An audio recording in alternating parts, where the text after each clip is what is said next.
Long before the first star appeared, the universe passed through a dawn that no human eye could ever have witnessed. There were no planets, no galaxies, and no quiet points of light resting against the darkness. Even darkness, as we understand it today, had not yet taken on its familiar and peaceful form. To approach that distant beginning, we must leave behind the ordinary meanings of space, time, light, and silence. Astronomers explore the past because light needs time to cross the vast distances between the stars and our telescopes. A nearby planet appears as it was minutes ago, while a distant galaxy may appear as it was billions of years ago. The deeper we look into space, the farther we also travel backward through the history of the universe. Yet there is a boundary beyond which ordinary light cannot carry a clear picture of what came before. The name Big Bang can suggest an explosion occurring at one location inside a larger and emptier surrounding space. According to our current understanding, that familiar picture is not an accurate description of the cosmic beginning. The early universe was not expanding outward from a central point into a waiting darkness beyond its edge. Instead, space itself was expanding, carrying every region away from every sufficiently distant region around it. When scientists run the cosmic expansion backward, matter and energy become increasingly compressed, hot, and difficult to describe. The equations of general relativity lead toward a state of extraordinary density at the apparent beginning of time, but equations reaching an extreme do not always mean that nature itself began as a simple mathematical point. They may instead reveal a boundary where our present theories can no longer guide us with confidence. The earliest interval we can name is often called the Planck epoch, after the physicist Max Planck. It refers to a period earlier than about 10 to the minus 43 seconds after the beginning. At such an unimaginable scale, gravity may have behaved according to quantum rules that remain incomplete today. Scientists do not yet possess a tested theory that fully unites quantum physics with the geometry of space-time. This uncertainty does not make the beginning meaningless, but it asks us to approach it with patience and humility. Our familiar distinction between a place and a moment may not survive unchanged in that first hidden interval. Time may not have flowed like a river, and space may not have formed a smooth stage beneath events. The universe may have existed in a restless quantum condition beyond any image our daily experience can provide. Soon after this unknown beginning, many cosmologists think the universe entered a brief period called cosmic inflation. Inflation proposes that space expanded at an astonishing rate during an extremely small fraction of a second. The exact cause and detailed mechanism remain uncertain, and several versions of the idea are still being studied. Still, inflation offers a leading explanation for several remarkable patterns visible across the universe we observe today. A region once far smaller than an atomic particle may have been stretched to a size beyond ordinary imagination. This expansion would have smoothed the young cosmos, making widely separated regions appear remarkably similar in temperature. It may also have flattened the large-scale geometry of space until the observable universe became nearly even. Yet perfect smoothness would have produced a universe with no galaxies, no stars, and no places for life. Quantum physics suggests that even an apparently empty state can contain tiny and unavoidable fluctuations in energy. During inflation, these minute variations may have been stretched across distances much larger than their original scale. Some regions emerge slightly denser than others, creating delicate differences throughout the expanding fabric of the cosmos. Much later, gravity would deepen these faint irregularities and turn them into the foundations of cosmic structure. When inflation ended, the energy associated with that rapid expansion may have transformed into a storm of particles. This transition is often called reheating, although the details remain among the open questions of modern cosmology. The universe became filled with radiation and elementary particles moving through a state of extraordinary heat. There was still no empty space between isolated objects, because the entire cosmos was a dense, energetic environment. At temperatures beyond anything found inside ordinary stars, the forces of nature may have appeared more closely related. As the universe cooled, these forces may have separated into the distinct interactions recognized by physics today. Gravity, the strong nuclear force, the weak nuclear force, and electromagnetism would eventually shape everything that followed. Their earliest relationship remains uncertain, like a half-remembered pattern hidden beneath the noise of the beginning. Expansion gave the young universe more room, while its temperature steadily declined from one moment to the next. Cooling was not an interruption of creation, but the process that allowed new and lasting forms to emerge. At the highest temperatures, collisions were so energetic that complex structures could not remain intact for long. As the violence softened, particles gained the opportunity to combine, persist, and take part in larger patterns. During an early phase, the cosmos contained quarks, gluons, electrons, neutrinos, photons, and many related particles. Quarks are elementary particles that would later become bound together inside protons and neutrons. Gluons carry the strong interaction that binds quarks, although no stable atomic nucleus existed at this stage. The universe was more like a glowing ocean of energy than a collection of separate objects. Particles collided and exchanged energy so frequently that stillness had almost no physical meaning. Radiation crossed only tiny distances before meeting charged particles and being scattered in another direction. No beam of light could travel freely through this crowded plasma or reveal a distant horizon. The cosmos shone everywhere, yet it was also completely opaque to any imaginary observer within it. Energy in the early universe could transform into pairs of particles and antiparticles during powerful collisions. When matter met its antimatter counterpart, both could disappear and return their mass to radiation. For a time, creation and annihilation remained part of a rapid balance maintained by the intense heat. As temperatures fell, the universe could no longer replace every particle pair that vanished into light. Matter somehow possessed a tiny advantage over antimatter, perhaps only a few extra particles among billions of pairs. The reason for this imbalance remains one of the deepest unsolved questions in particle physics. Without that slight excess, nearly all matter might have vanished, leaving a universe dominated by cooling radiation. Every future star, planet, ocean, and living cell would arise from the small amount that remained. Neutrinos also moved through the early cosmic plasma, interacting more weakly than many other particles around them. As the universe expanded and cooled, their encounters became less frequent until they began traveling almost freely. A faint background of these ancient neutrinos should still fill space, although it is extremely difficult to detect. They would be silent messengers from an age earlier than the oldest light our telescopes can directly observe. Photons were abundant, but abundance did not mean freedom in the thick environment of the newborn cosmos. They scattered from electrically charged particles, changing direction again and again within the luminous plasma. Light existed almost everywhere, yet no ancient photograph could pass cleanly through this turbulent veil. The first observable light would need to wait until the universe had expanded and cooled for much longer. There were no atoms because electrons could not yet remain peacefully attached to atomic nuclei. There were no stars because gravity had not received enough time to gather matter into brilliant spheres. There were no galaxies because the earliest density variations had only begun their extraordinarily long transformation. The familiar universe remained hidden inside possibilities that had not yet found their final shapes.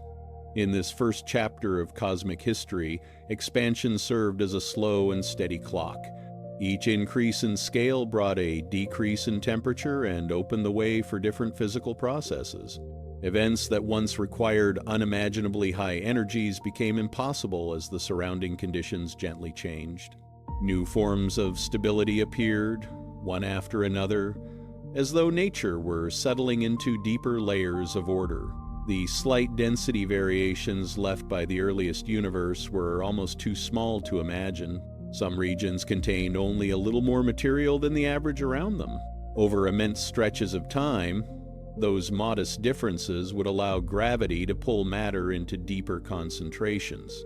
The grand architecture of galaxies began as a nearly invisible unevenness in an otherwise smooth sea.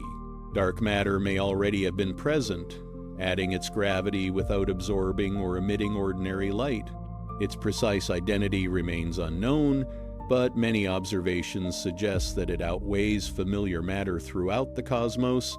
Because dark matter does not interact strongly with radiation, it could begin gathering while ordinary matter remained tightly coupled to light. Its invisible concentrations would later help guide gas toward the places where the earliest galaxies could grow. Nothing in this young universe resembled the graceful spiral galaxies that now turn slowly across the night. Yet the laws, particles, and subtle variations required for those galaxies were gradually falling into place. The future existed not as a finished design, but as a widening field of physical possibilities. From disorder too intense to picture, the first conditions for lasting structure were quietly emerging. We often imagine time as something that passes evenly, whether the universe is calm or filled with change. But in the early cosmos, every tiny interval could contain transformations more dramatic than entire later ages. A fraction of a second could separate conditions governed by different particles, forces, and forms of stability. Time gained meaning through change, and change unfolded as the expanding universe steadily cooled. Within the first millionth of a second, the universe had cooled enough for quarks to become permanently confined. Groups of quarks formed composite particles, including the protons and neutrons that would later enter atomic nuclei. These particles were still surrounded by a brilliant and rapidly changing mixture of radiation and matter. The first stable ingredients of ordinary matter had appeared, though atoms remained far in the future. As the first second approached, reactions continued to convert protons and neutrons from one form into the other. The changing balance between them would help determine the amounts of hydrogen and helium produced soon afterward. What seems like a small detail would shape the fuel available to every later generation of stars. The quiet chemistry of the future was being prepared inside a universe still too hot for chemistry itself. The universe had crossed from an unknowable beginning into an age that physics can describe with growing confidence. Space continued to widen, the temperature continued to fall, and the earliest particles settled into enduring relationships. No star had awakened, but the raw materials of starlight were already gathering within the luminous cosmic fire. Beyond this threshold, the expanding universe would begin forging the first atomic nuclei in a sea of fading heat. The first second had passed, yet the universe was still far too hot for atoms, stars, or familiar forms of matter. Space was expanding everywhere, carrying a brilliant mixture of radiation and particles into a steadily widening cosmic volume. The temperature remained unimaginably high, but it had fallen enough for certain particles to survive without immediately breaking apart. Protons and neutrons now drifted through the glowing plasma as the first durable building blocks of atomic nuclei. A proton carries positive electric charge and would later become the nucleus of the simplest hydrogen atom. A neutron carries no electric charge and can join protons inside the nuclei of heavier forms of matter. These particles were not motionless objects floating in calm darkness, but restless members of an intensely energetic environment. They collided with radiation and with one another while the young universe continued to cool around them. During the earliest moments, protons and neutrons could change from one form into the other through weak nuclear interactions. The surrounding heat kept these reactions active and maintained a shifting balance between the two kinds of particles. As expansion lowered the temperature, the reactions became slower and could no longer preserve their earlier equilibrium. The ratio began to settle, leaving more protons than neutrons before the first nuclei could form. Free neutrons are unstable when they remain alone, and some began transforming into protons through radioactive decay. This slow disappearance reduced the number of neutrons available for the nuclear reactions that would soon follow. The future chemical character of the cosmos depended partly on this quiet competition between expansion and decay. Even before chemistry existed, the proportions of its simplest ingredients were already being determined. At first, protons and neutrons could briefly combine, but energetic photons quickly tore the fragile partnerships apart. The simplest bound nucleus contained one proton and one neutron and is known as deuterium. Deuterium could not accumulate while the radiation field remained strong enough to destroy it almost as soon as it formed. Cosmologists sometimes call this delay the deuterium bottleneck, a temporary pause before nuclear assembly could truly begin. Expansion continued, and the temperature gradually fell below the level where most deuterium nuclei were immediately destroyed. A few minutes after the beginning, the universe finally became cool enough for stable nuclear building to proceed. Protons and neutrons joined in rapid sequences of reactions that created the first light atomic nuclei. This brief era is known as Big Bang nucleosynthesis, meaning the formation of nuclei in the early universe. Most surviving neutrons soon became locked inside helium nuclei, where they could remain stable for cosmic lengths of time. A common helium nucleus contains two protons and two neutrons held together by the strong nuclear force. Smaller amounts of deuterium, helium-3, and lithium were also produced during this early period. Nearly all remaining protons stayed alone, waiting for a much later age when electrons could finally join them. By mass, the ordinary matter of the early cosmos became roughly 3/4 hydrogen and 1/4 helium. The exact proportions depend on the expansion rate, the particle content, and the conditions of those first minutes. Modern measurements of ancient gas and cosmic radiation broadly agree with the predictions of Big Bang nucleosynthesis.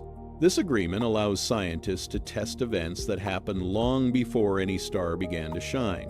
The first nuclei were simple because the universe expanded and cooled too quickly to build many heavier elements. There were also gaps among stable nuclei that made it difficult for reactions to climb toward greater complexity. Carbon, oxygen, silicon, and iron would need the dense interiors of stars to form in meaningful quantities. The early universe supplied the basic fuel, while later stars would become the furnaces of cosmic chemistry. Big Bang nucleosynthesis lasted only a short time before expansion made the surrounding matter too cool and thin. Nuclear collisions became less frequent, and the first great period of element formation quietly came to an end. The universe was now filled mainly with hydrogen nuclei, helium nuclei, free electrons, neutrinos, and countless photons. It possessed the ingredients of future atoms, but the heat still prevented those ingredients from remaining together. Electrons moved freely through the plasma, constantly interacting with the electric fields of positively charged nuclei. Whenever an electron approached a proton, radiation could easily provide enough energy to separate them again. Stable neutral atoms could not yet survive within this luminous ocean of charged particles. For hundreds of thousands of years, ordinary matter would remain an ionized plasma rather than a transparent gas. Photons filled the young cosmos in numbers far greater than the number of particles making up ordinary matter. Each photon carried energy, and together they formed a powerful sea of radiation surrounding every charged particle. A photon could travel only a short distance before colliding with a free electron and changing direction. Light was everywhere, but no clear image could move freely through the dense and restless plasma. This ancient universe would have appeared brighter than any furnace, yet it offered no distant view and no visible horizon. Every direction ended inside the same glowing fog because radiation was repeatedly scattered before traveling very far. There were no shadows cast by planets and no dark lanes crossing the arms of galaxies. The cosmos had not yet become dark enough for separate sources of light to appear. Radiation and ordinary matter were tightly coupled, behaving together as a single fluid across the expanding universe. Gravity pulled slightly denser regions inward, attempting to gather more material into the earliest concentrations. Radiation pushed outward with pressure, resisting compression and preventing ordinary matter from collapsing too quickly. The competition produced gentle waves of compression and expansion that moved through the cosmic plasma. These waves are often called acoustic oscillations because they resembled sound moving through an immense cosmic medium. They were not sounds that could travel through empty air or reach any waiting ear. They were patterns of density and pressure passing through plasma on scales larger than future galaxies. Their traces would remain preserved in the oldest observable light and in the later distribution of matter.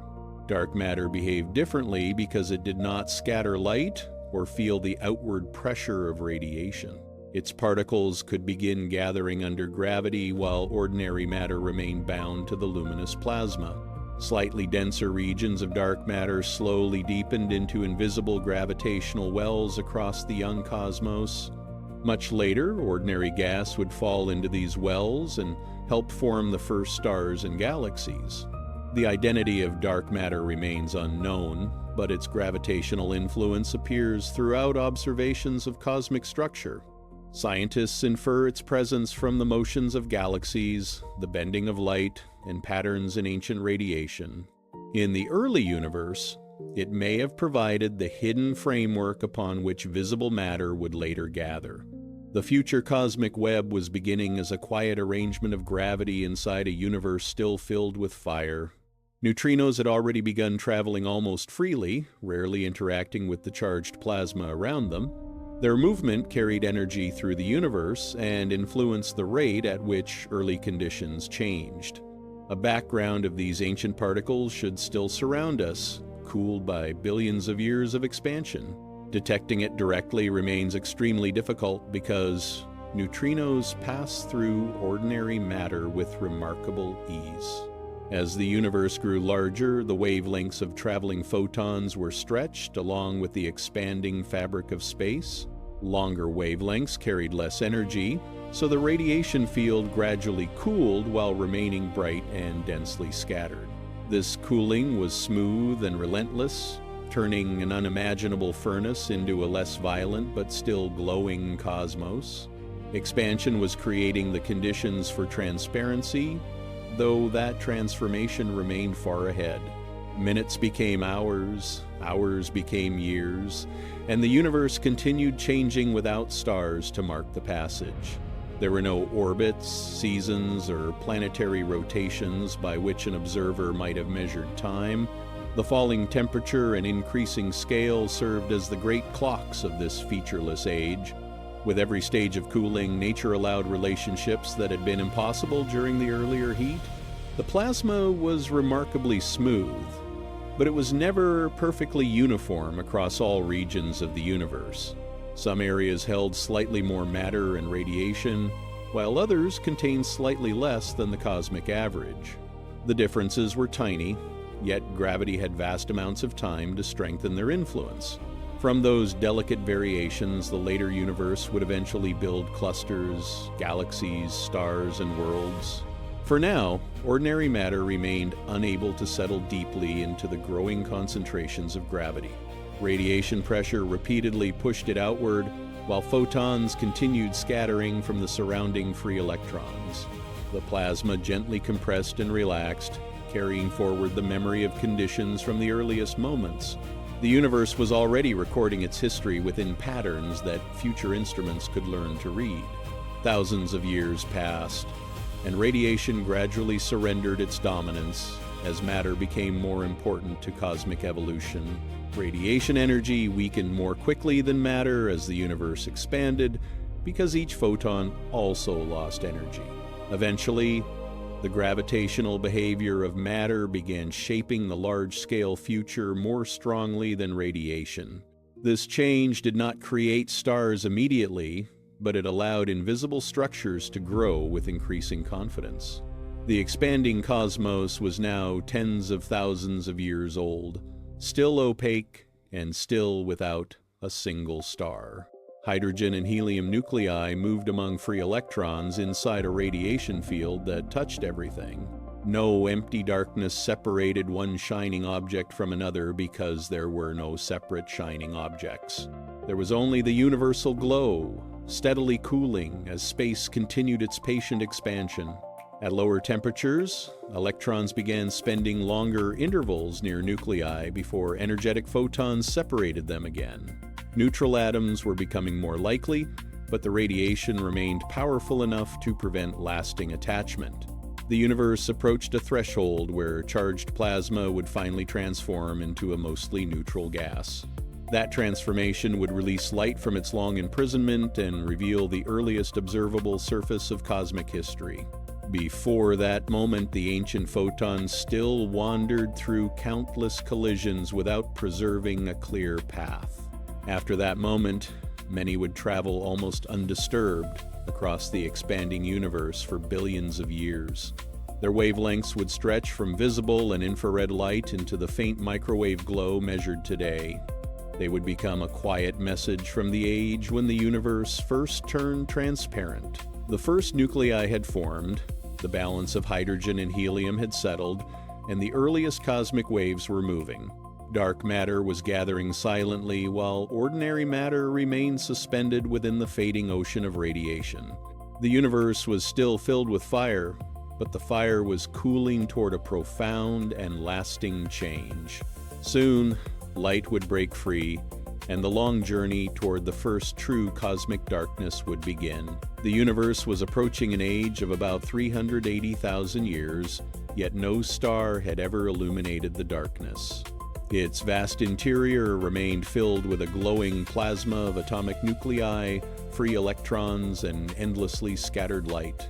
Space had expanded far beyond its earlier scale, and the ancient furnace had cooled through hundreds of thousands of quiet years. A transformation was drawing near that would separate matter from radiation and open the universe to distant light. Before this transition, photons could not travel very far without colliding with one of the many free electrons. Each collision sent the photon in a new direction and erased any clear image it might have carried. The cosmos was bright in every direction, but its brightness formed a dense and nearly featureless glowing fog. No observer could have seen across the universe because the plasma itself blocked every long and uninterrupted path. Expansion continued to stretch the wavelengths of radiation and steadily reduce the energy carried by individual photons. As the radiation cooled, electrons found it increasingly difficult to escape from the electric attraction of atomic nuclei. For brief intervals, an electron could remain near a proton and form a neutral hydrogen atom. At first, energetic photons still broke these fragile atoms apart before they could remain stable for very long. The average temperature was falling toward a few thousand degrees, cooler than before but still hot by earthly standards. The change did not occur at a single instant or sweep through space like the edge of a moving flame. It unfolded gradually across an expanding universe whose density and temperature were remarkably similar in distant regions. Over thousands of years, the balance slowly shifted from charged plasma toward a mostly neutral cosmic gas. Helium nuclei had begun capturing electrons earlier because their stronger electric charge held those electrons more tightly. Hydrogen was far more abundant, so its transformation would have the greatest effect on the transparency of the universe. Each successful union removed one free electron from the plasma and created one electrically neutral atom. As more electrons became bound, photons encountered fewer charged particles capable of scattering them from their paths. This era is often called recombination, although it was the first time electrons and nuclei formed stable atoms. The name survives from older scientific language, even though there had been no earlier generation of atoms. The process depended on temperature, density, atomic physics, and the enormous number of photons surrounding every particle. A small population of energetic photons could continue breaking atoms apart even after the average radiation had cooled. Because photons greatly outnumbered ordinary particles, recombination began at a temperature lower than a simple estimate might suggest. Electrons often entered excited atomic states before gradually losing energy and settling into more stable arrangements. Some released photons could immediately disturb neighboring atoms, slowing the overall progress toward neutrality. The transition was delicate, yet the expanding universe continued cooling until neutral hydrogen could finally endure. The number of free electrons then began to fall rapidly across the vast volume of the observable cosmos. Photons that once traveled only short distances before scattering could now move across much larger regions.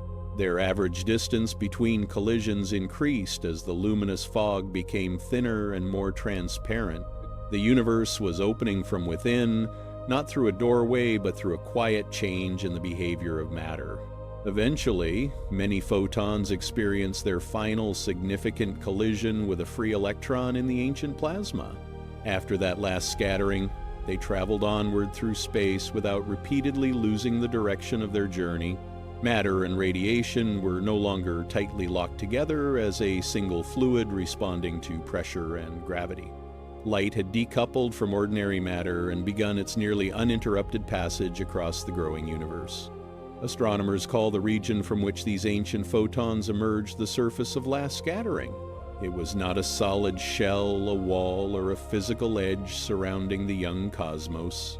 It represents the distance from which light has had enough time to reach us since the universe became transparent. Every observer in every distant galaxy would see a similar ancient surface centered upon their own location. We do not occupy the center of the universe simply because the oldest visible light surrounds us in every direction. The appearance of a surrounding sphere comes from the finite travel time of light and our position as observers. Looking outward means looking backward, until every direction reaches the same distant era of last scattering. Beyond that visible boundary, earlier light remains hidden because the younger universe was still opaque.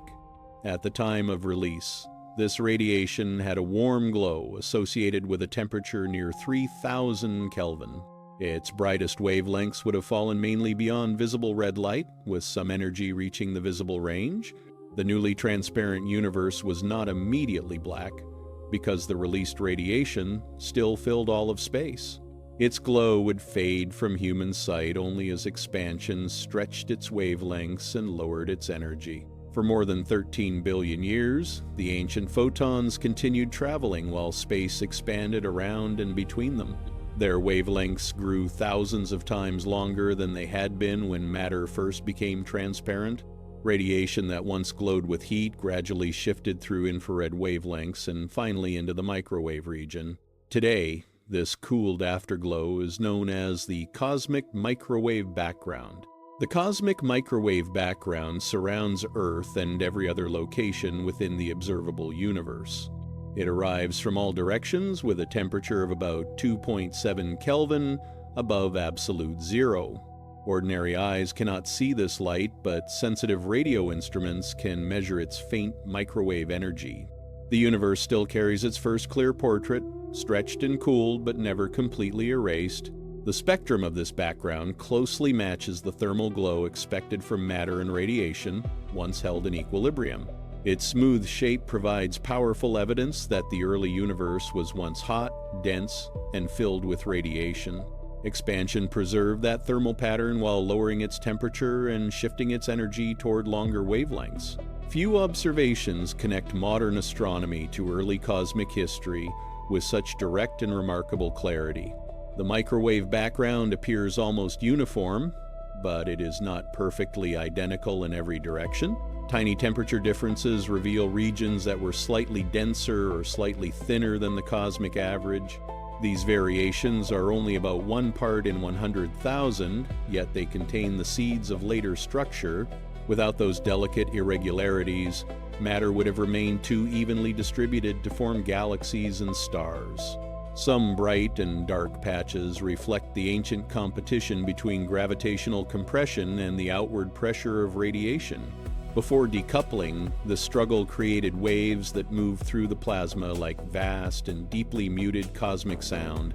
When atoms formed and photons escaped, the changing wave patterns became frozen into the released radiation. The microwave sky preserves those ancient compressions and expansions as a lasting record of the plasma age.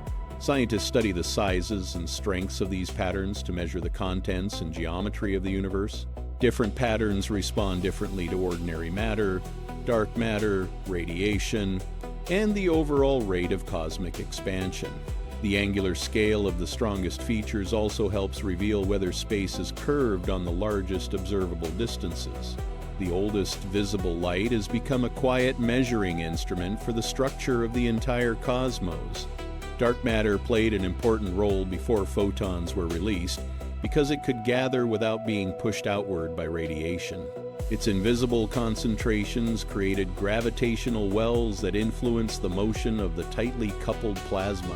The resulting temperature patterns carry evidence of a substance that does not shine, absorb light, or reveal itself directly. In this way, ancient radiation allows astronomers to study matter that has remained invisible across cosmic time. The released light also carries a subtle pattern of polarization created during its final scatterings from free electrons. Polarization describes an ordered orientation within the wave behavior of light and can preserve additional information. Its broad patterns help scientists test conditions around recombination and search for traces of even earlier cosmic events. Some hoped-for signals remain uncertain, reminding us that the oldest light still holds unanswered questions. The microwave background is the earliest electromagnetic image that ordinary telescopes can ever receive. Light from earlier times was scattered so often that no preserved picture could travel forward to the present. To explore deeper history, scientists must rely on theory and on messengers that interacted less strongly than photons. Ancient neutrinos and possible gravitational waves may one day offer glimpses behind this luminous boundary. After recombination, the universe contained mostly neutral hydrogen and helium spread across an immense and expanding volume. Photons streamed freely through this gas because neutral atoms scattered them far less often than free electrons had. The cosmic fog had lifted, revealing distance for the first time, but there were still no stars to see. Transparency arrived before starlight, opening a vast stage that remained almost completely empty of visible objects. As expansion continued, the warm background glow faded beyond visible wavelengths and the universe grew optically dark. There was no sunrise on a horizon and no final flash marking the beginning of the coming night. The darkness emerged gradually as the ancient radiation stretched into wavelengths that human eyes could not perceive. The first true cosmic night began only after the universe had finally released its oldest light. Neutral hydrogen filled the space between growing concentrations of dark matter and carried a quiet record of the cooling cosmos. This hydrogen could absorb and emit faint radio signals linked to a subtle change within its atomic structure. Astronomers hoped to use those signals to map the long interval between recombination and the first stars. Much of that hidden history remains difficult to observe, leaving the cosmic dark ages only partly explored. Gravity now acted more freely upon ordinary matter because radiation pressure no longer held the neutral gas so tightly. Gas began falling toward the invisible wells formed by dark matter during the earlier plasma era. Slight density differences slowly deepened as crowded regions attracted still more material from their surroundings. The process was gentle at first, but it would eventually gather enough gas to ignite the earliest stars. The universe had crossed a threshold between a glowing plasma and a transparent realm of neutral matter. Its oldest visible light was already beginning the journey that would one day end inside human instruments. Behind that traveling light, gravity continued its patient work in places that remained silent and unseen. The first dawn had passed, but the stars themselves had not yet begun to rise. For millions of years, no stellar flame would interrupt the deepening darkness of the transparent universe. Hydrogen and helium drifted into growing structures, while the microwave afterglow weakened behind them. Within the quiet gas, the future of every galaxy waited in small variations of density and gravity. The long cosmic night was beginning, and somewhere within its darkness, the first stars were slowly becoming possible. The universe had become transparent, yet the freedom of light revealed a cosmos with almost nothing luminous to see. Neutral hydrogen and helium drifted through expanding space while the ancient background radiation continued to cool. No stars burned, no galaxies shone, and no planets circled through pools of familiar light. This quiet interval became known as the Cosmic Dark Ages, a long night between transparency and starlight. The darkness did not arrive because light had vanished from the universe in any absolute sense. Photons from the early plasma still filled space, but expansion had stretched most of them beyond visible wavelengths. To human eyes, the universe would have appeared empty and black, despite the faint radiation passing everywhere. It was a darkness born from cooling, distance, and the absence of concentrated sources of visible light. The young cosmos was still much smaller than it is today, though already vast beyond any earthly scale. Every region continued moving away from sufficiently distant regions as the fabric of space steadily expanded. Expansion lowered the density of matter and weakened the temperature of the radiation flowing between atoms. Yet beneath this overall thinning, gravity was beginning to gather material into an uneven cosmic landscape. The slight density variations seen in the cosmic microwave background did not remain frozen forever. Regions containing a little more matter exerted a little more gravity upon their surroundings. That additional pull attracted nearby material, which increased the density and strengthened the attraction still further. Through this patient process, nearly invisible differences began growing into the foundations of future structure. Dark matter led much of this early gathering because it had never been tightly held by radiation pressure. Its unknown particles moved under gravity and collected within the slightly denser regions left by the early universe. The resulting concentrations were not solid objects, but broad and invisible clouds called dark matter halos. These halos formed hidden basins of gravity where ordinary gas could gradually settle and become more concentrated. Ordinary matter had recently escaped its close partnership with light, but its motion still carried memories of the plasma age. Hydrogen gas did not immediately fall into every dark matter concentration with perfect speed and efficiency. Pressure within the gas resisted compression, while expansion continued to stretch the distances between growing structures. Only regions with enough gravitational strength could begin overcoming these quiet forms of resistance. The gas was mainly hydrogen, with helium forming a smaller but significant share of ordinary matter. Almost none of the carbon, oxygen, nitrogen, or iron familiar on Earth had yet been created. Those heavier elements would require stars, and the universe had not yet produced a single stellar furnace.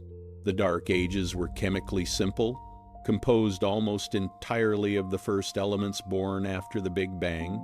Although most atoms were neutral, a small fraction of free electrons and charged particles remained within the gas. These leftovers from recombination would play an important role in the chemistry of future collapsing clouds. Through a sequence of reactions, they helped ordinary hydrogen atoms form small amounts of molecular hydrogen. Each molecule contained two hydrogen atoms joined together in one of the universe's earliest chemical partnerships. Molecular hydrogen was rare, but even a small amount could help dense gas release heat as faint radiation. Cooling was essential because warm gas created pressure that opposed the inward pull of gravity. When energy escaped, the gas could contract into a smaller volume and reach a greater density. Molecular hydrogen, therefore, became a quiet doorway through which some primordial clouds could move toward star formation. The cosmic microwave background also continued cooling as its wavelengths stretched through the expanding universe. For a time, scattered electrons allowed ordinary gas to exchange energy with this fading background radiation. As expansion continued, these interactions weakened and the temperature of the gas began following its own path. The neutral matter eventually cooled faster than the background light surrounding it. This difference between the temperature of hydrogen gas and the microwave background left a subtle observational possibility. Neutral hydrogen can interact with radio waves associated with a wavelength of about 21 centimeters. As space expanded, signals from the Dark Ages were stretched to much longer wavelengths before reaching modern instruments.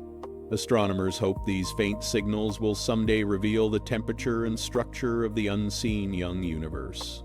The expected radio imprint is extraordinarily weak and must be separated from brighter signals within our galaxy.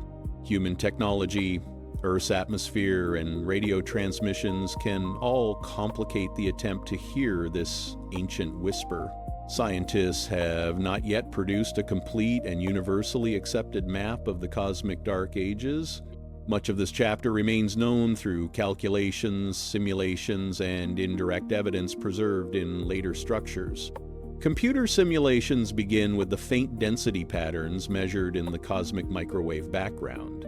They allow gravity to strengthen those patterns while matter moves through an expanding model of space.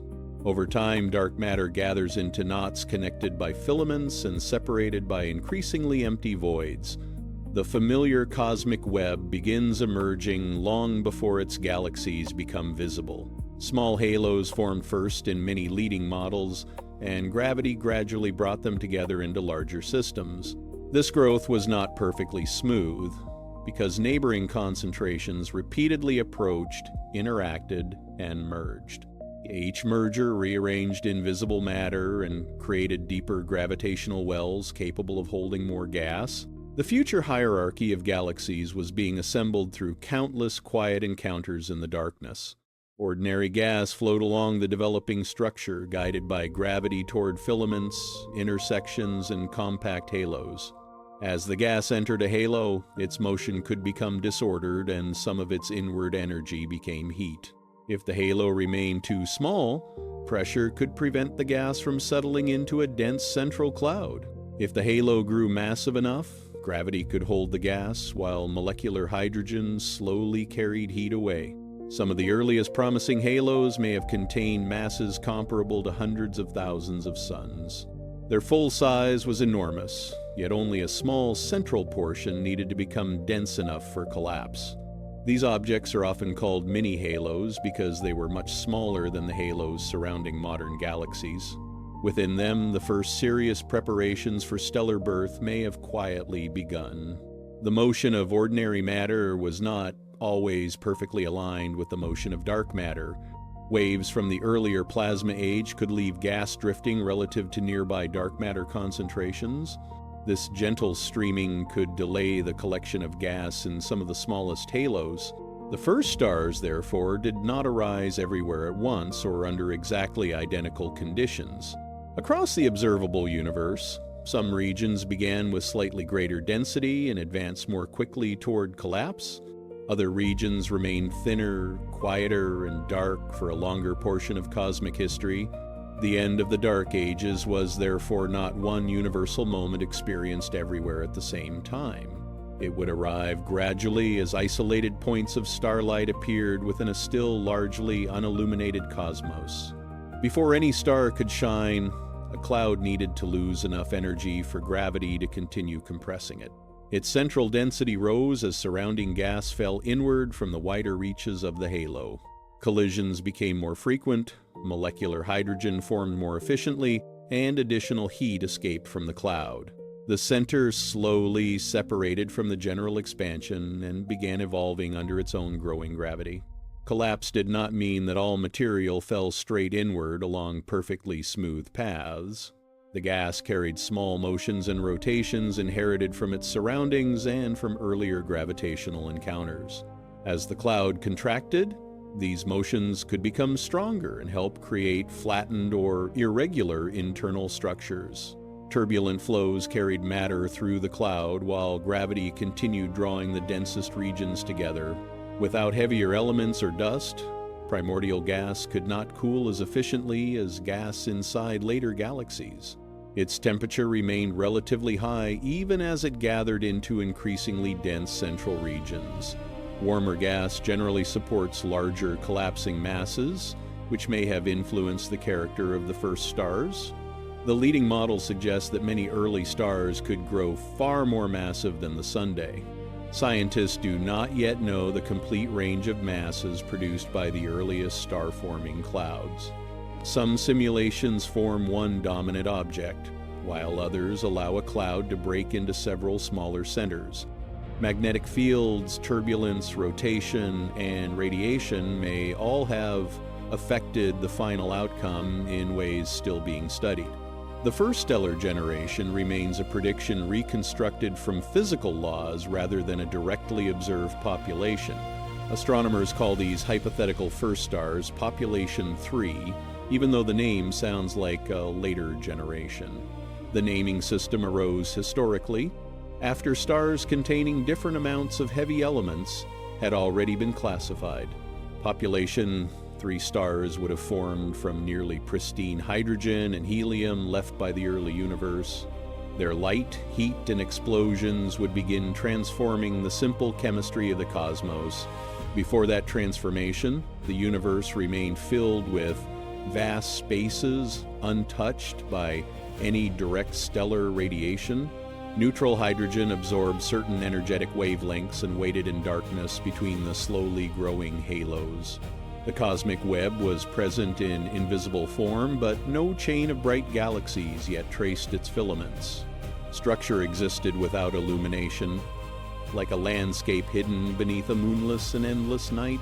Millions of years passed as gravity repeated the same quiet work across countless separated regions. Halos deepened, gas cooled, clouds contracted, and the densest centers became increasingly difficult to resist.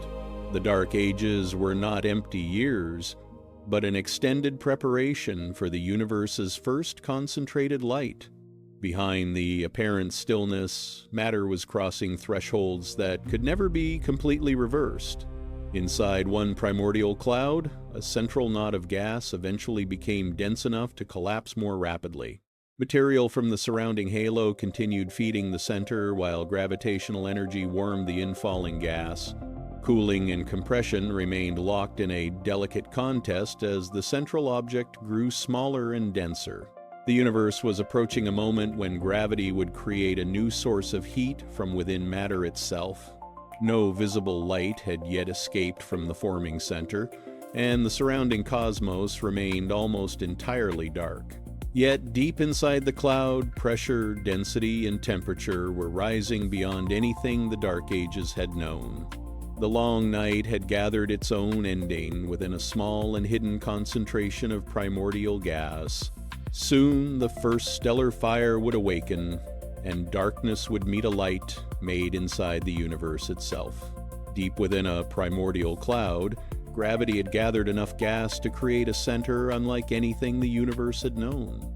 Hydrogen and helium continued falling inward from the surrounding dark matter halo, feeding the growing concentration.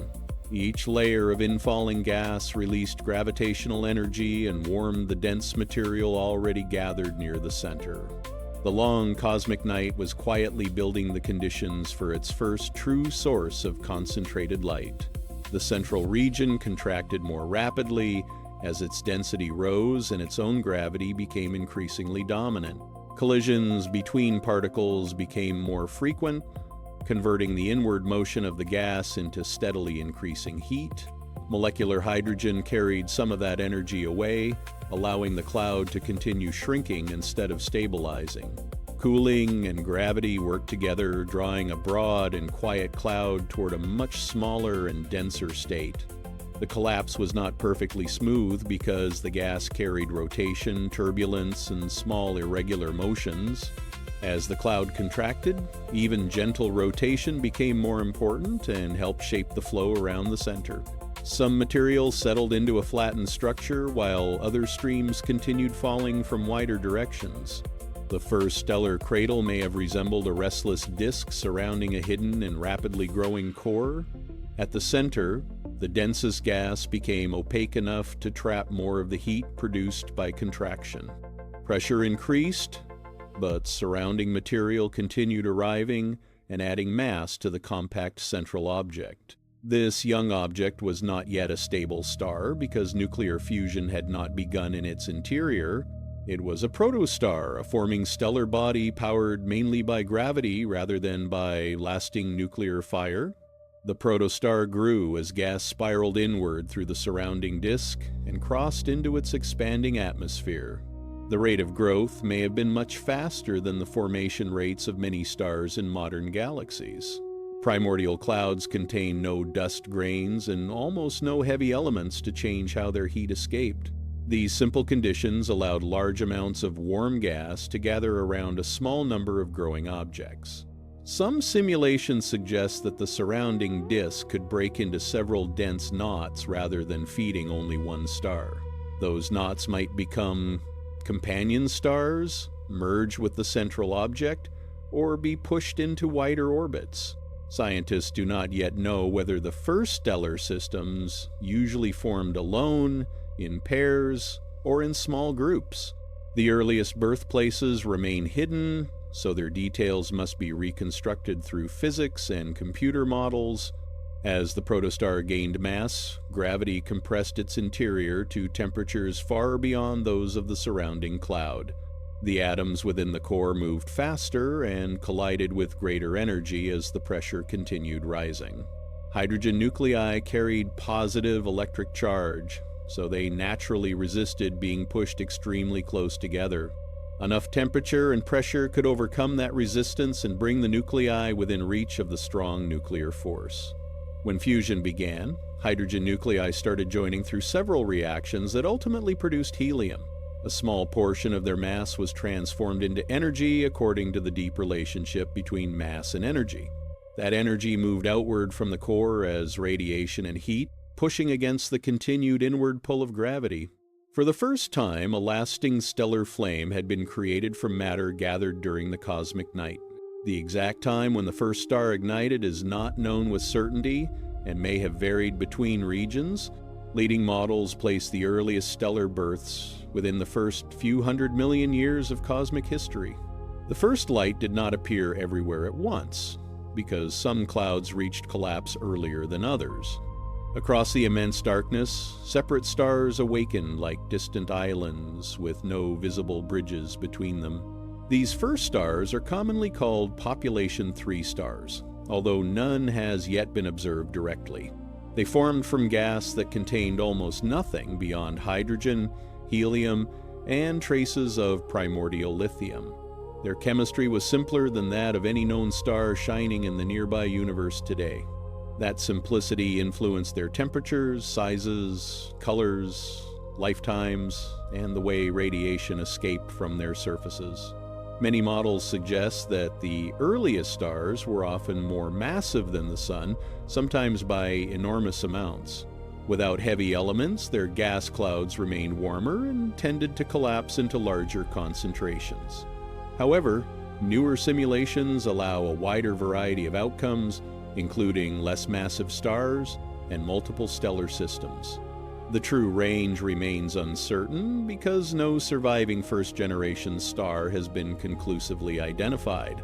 A very massive primordial star would burn with an intense blue-white light and a surface hotter than the sunday. Its radiation would include large amounts of ultraviolet energy capable of changing the gas across surrounding space.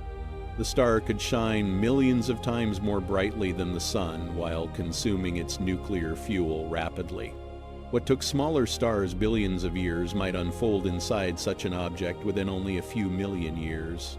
The first starlight entered a universe still filled almost completely with neutral hydrogen and helium.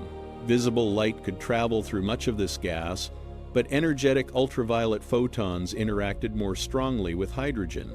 When an ultraviolet photon struck a neutral hydrogen atom, it could remove the atom's electron.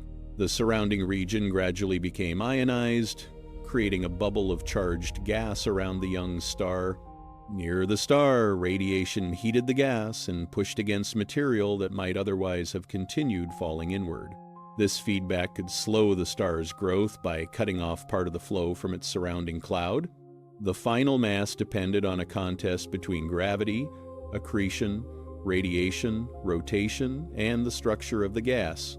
Even the first stars were shaped by their environments, while also beginning to transform those environments. The ionized bubble surrounding a star expanded into the neutral darkness as more energetic photons escaped. Atoms near the moving boundary repeatedly lost electrons and later captured new ones in a changing balance. A single star could alter a region far larger than the cloud from which its own body had formed. The first points of light therefore carried influence well beyond the small places where gravity had awakened them. Some radiation escaped into the wider universe, while some was absorbed by nearby gas and converted into heat. Molecular hydrogen could be broken apart by certain ultraviolet wavelengths, even when hydrogen atoms remain neutral. Because molecular hydrogen helped gas cool, destroying it could delay star formation in neighboring small halos. The first stars could encourage change in some places while preventing similar births in others. Inside a massive star, hydrogen fusion gradually built helium while the core became hotter and more compressed. When core hydrogen declined, new stages of fusion could begin and create increasingly heavy atomic nuclei. Helium could become carbon, and later reactions could produce oxygen, neon, magnesium, silicon, and other elements. The simple universe of hydrogen and helium was beginning to invent a richer form of matter inside stellar cores. The life of a very massive first star may have been brief because its fuel was consumed at a tremendous rate. After only a few million years, the balance between outward pressure and inward gravity could finally fail. The core might collapse while outer layers rushed inward, rebounded, or were driven outward by an enormous explosion. The first stellar deaths may have been among the most powerful events the young universe had yet experienced. Not every first star would have ended in the same way, because stellar fate depends strongly on mass. Some may have collapsed directly into black holes without producing a bright and widely dispersing explosion. Others may have produced unusual supernovae that completely disrupted the star and scattered nearly all its material. Scientists search ancient stars for chemical patterns that might preserve evidence of these different endings. When a primordial star exploded, newly created elements were carried outward into the surrounding hydrogen and helium. A shock wave crossed the nearby gas, compressing some regions while heating and dispersing others. Carbon, oxygen, and heavier nuclei entered space for the first time in quantities shaped by stellar evolution. The death of one star could change the material available to every later cloud forming within its reach. Gas containing even small amounts of heavy elements could cool in ways unavailable to completely primordial gas. More efficient cooling allowed clouds to fragment into smaller pieces and form stars with a broader range of masses. The universe began moving from its first stellar generation toward the more varied populations that followed. Every enrichment event added another layer to the chemical history that would eventually make planets possible. Black holes left by the earliest massive stars may also have become seeds for much larger objects. Gas falling toward a young black hole could heat intensely and release radiation across great distances. Some early black holes may have grown through repeated feeding and mergers inside forming galaxies. Whether ordinary stellar remnants alone can explain the earliest enormous black holes remains an open question. The first stars did not remain isolated forever because their dark matter halos continued attracting other nearby structures. Small halos merged into larger halos, bringing their gas, stars, radiation, and chemical products together. Clusters of young stars and compact gas clouds began creating the earliest recognizable galaxies. These systems were irregular and turbulent, unlike the graceful spiral galaxies familiar in the nearby universe. Astronomers search for these early systems by observing light stretched into infrared wavelengths by cosmic expansion. The James Webb Space Telescope was designed to detect faint infrared light from very distant stars and galaxies. Even powerful telescopes usually see groups of early stars, rather than one unmistakable population 3 star. Gravitational lensing may sometimes magnify distant sources, but direct identification remains exceptionally difficult. Scientists also examine ancient low-metal stars that formed from gas enriched by only a few earlier explosions. Their chemical composition can act like a fossil record of stars that vanished long before the sun formed. Different supernovae produce different proportions of elements, leaving patterns that can be compared with theoretical predictions. Through these surviving clues, astronomers reconstruct a generation of stars that may no longer exist nearby. The first stars ended the complete darkness, but they did not illuminate the entire universe at once. Most of space remained neutral and dark, while small bubbles of ionized gas grew around scattered sources.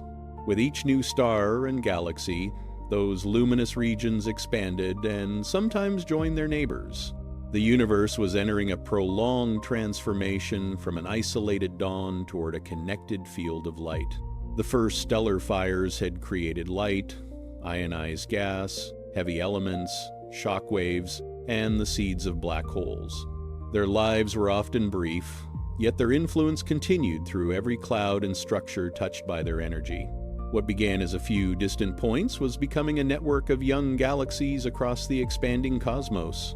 The first dawn had arrived, and the universe was preparing to carry its light into every remaining darkness. The first stars had awakened, but most of the universe still rested beneath a vast ocean of neutral hydrogen. Around each young source, energetic radiation carved a small clearing through the darkness and changed the surrounding gas. These clearings began as isolated bubbles separated by enormous distances of cold and nearly untouched cosmic night. The final dawn would emerge only when countless separate regions of light began expanding toward one another. Young stars produced ultraviolet photons, energetic enough to remove electrons from the hydrogen atoms between forming galaxies.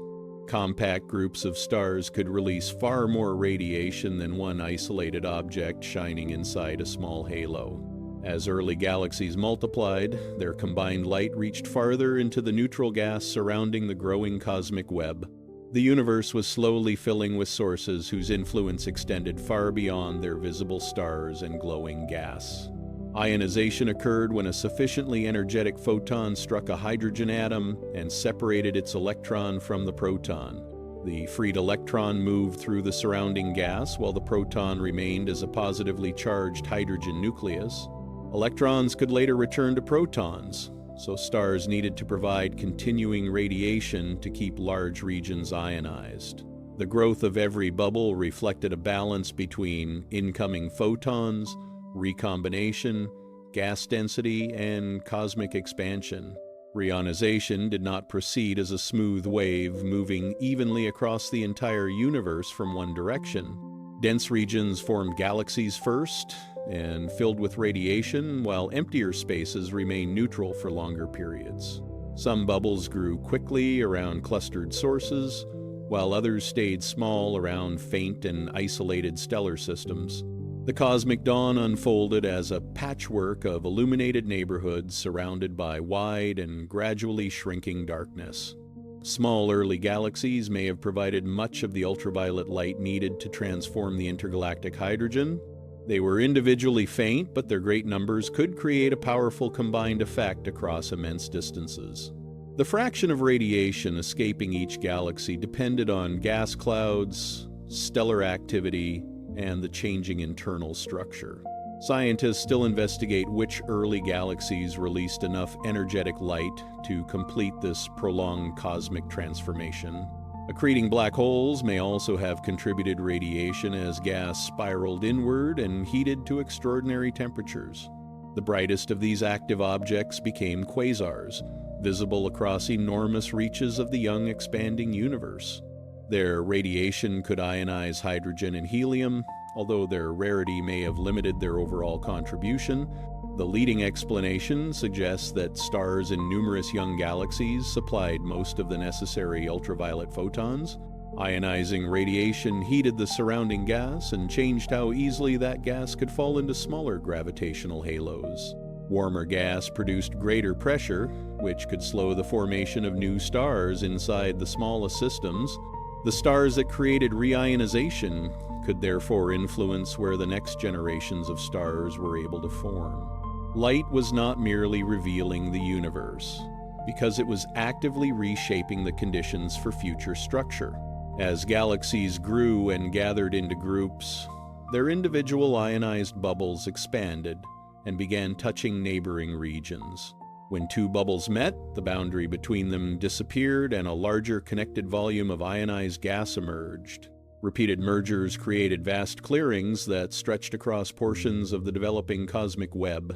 Neutral hydrogen became confined to smaller islands, surrounded by an increasingly connected ocean of ionized space. Astronomers search for evidence of this transition in the spectra of extremely distant galaxies and quasars. Neutral hydrogen absorbs particular ultraviolet wavelengths, leaving missing regions within light that has crossed the early universe. When the intervening gas is highly neutral, the absorption can become broad enough to remove nearly all transmitted light. These dark portions of a spectrum help reveal how much neutral hydrogen remained along an ancient path. One powerful signature is known as the Gunn-Peterson trough, named for the scientists who predicted the effect. It appears when neutral hydrogen strongly absorbs light on the blue side of a characteristic hydrogen wavelength. The feature can show that significant neutral gas existed, but translating it into an exact fraction is difficult. Different regions may also contain different amounts of neutral hydrogen during the same broad period of cosmic history. The cosmic microwave background offers another record because some ancient photons later scattered from newly freed electrons. This later scattering slightly altered the background radiation and added broad patterns to its polarization.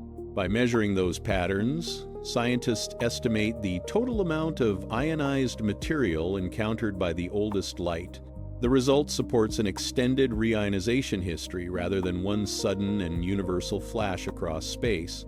Neutral hydrogen may eventually provide a three-dimensional picture of the transition through its faint radio behavior. The 21-centimeter signal should vary between cold neutral regions and bubbles already heated or ionized. Mapping that contrast could reveal the sizes, shapes, and growth rates of the earliest illuminated zones. The measurement remains extremely challenging, but it could turn the hidden dawn into a detailed cosmic landscape.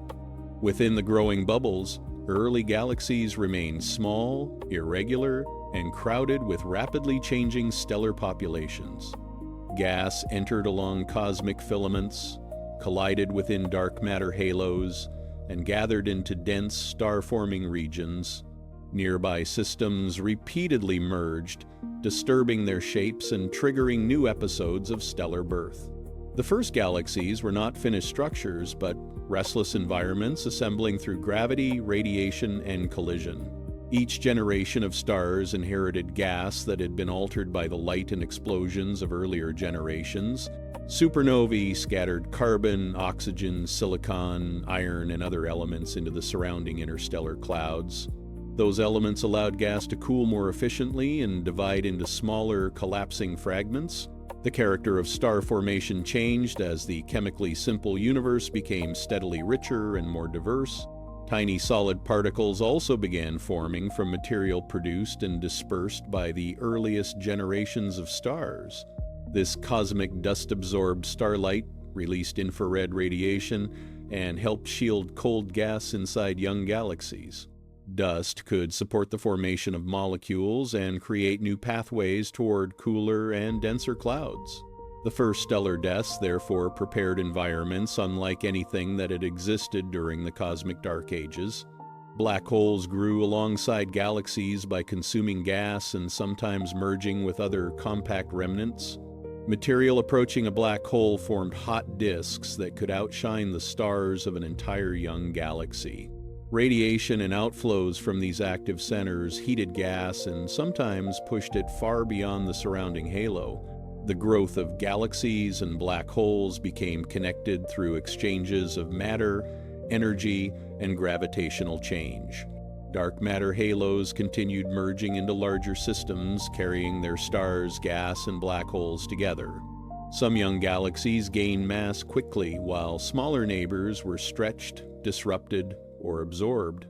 Rotating disks began appearing in some systems as gas settled into organized motion around gravitational centers. Other galaxies remained irregular because frequent encounters continually disturbed their stars and internal gas. The invisible cosmic web was becoming visible as galaxies formed along filaments and gathered around dense intersections. Light now traced structures that gravity and dark matter had been preparing since the earliest cosmic moments. Between the filaments, enormous voids grew emptier as matter flowed toward regions with stronger gravitational attraction. The universe developed a vast architecture of luminous gatherings separated by deep and expanding darkness. By roughly the first billion years, most intergalactic hydrogen appears to have become ionized across the observable universe. The exact timing varied between locations, and small neutral pockets may have survived beyond the main transition. There was no single morning when every part of space suddenly passed from night into daylight. The cosmic dark ages ended gradually as the last great neutral regions were surrounded and transformed. After reionization, ultraviolet radiation from galaxies and quasars maintained a thin background throughout intergalactic space. Most hydrogen between galaxies remained ionized, although denser clouds could shield themselves and stay partly neutral. The universe had entered a new state in which light traveled through a largely transparent network of gas. That broad condition has continued through the long ages, leading from early galaxies to the present cosmos. Galaxies continued merging, forming stars, losing gas, and changing shape across billions of years. Some grew into enormous elliptical systems, while others developed graceful disks, spiral arms, and quiet stellar halos. Clusters gathered hundreds or thousands of galaxies within deep gravitational wells filled with extremely hot gas. The small structures of the first dawn became part of an evolving universe on ever greater scales.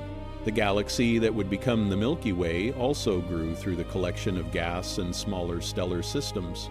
Some of its oldest stars preserve chemical traces from the early generations that enrich their birth clouds. Their motions and compositions carry fragments of a history shaped by mergers long before the Sun existed. Our galaxy remains one branch of the same gravitational story that began during the cosmic dark ages. The Sun formed from gas containing elements created inside many earlier stars and scattered through repeated explosions. Hydrogen came largely from the Big Bang, while carbon, oxygen, and iron arrived through stellar generations. The materials of rocky worlds required a universe that had already lived through birth, fusion, collapse, and renewal. Every familiar atom carries a history connected to different stages of the long cosmic awakening. Planets could form only after stars had created heavy elements and dust had gathered inside rotating disks. Complex chemistry required carbon, nitrogen, oxygen, phosphorus, and many other products of ancient stellar interiors. The first light did more than end darkness, because it began the chain of changes that made complexity possible. Cosmic dawn was therefore not only an astronomical event, but the opening of countless physical possibilities. Light from distant early galaxies is still crossing space and reaching telescopes after journeys lasting billions of years. Cosmic expansion stretches that light toward infrared wavelengths and makes its sources appear extremely faint. Modern observatories collect those ancient photons and turn them into evidence about galaxies near the beginning. Each detection adds another small piece to the incomplete portrait of the universe's first illuminated age. The oldest observable light began as a nearly uniform glow released when the universe first became transparent. The next light emerged from stars born inside small concentrations of gas, gathered by invisible gravity. Those stars built elements, shaped galaxies, ionized space, and prepared the universe for every later generation. The dawn never truly ended, because each new star continued the transformation begun by the very first. Across the present universe, stars still ignite inside dark clouds and release light into surrounding space. Galaxies still change, elements still circulate, and gravity still gathers matter into new and unexpected forms. The first dawn survives within every photon, atom, planet, and distant galaxy shaped by its consequences. What began in silence before the stars has become the luminous and unfinished universe surrounding us tonight.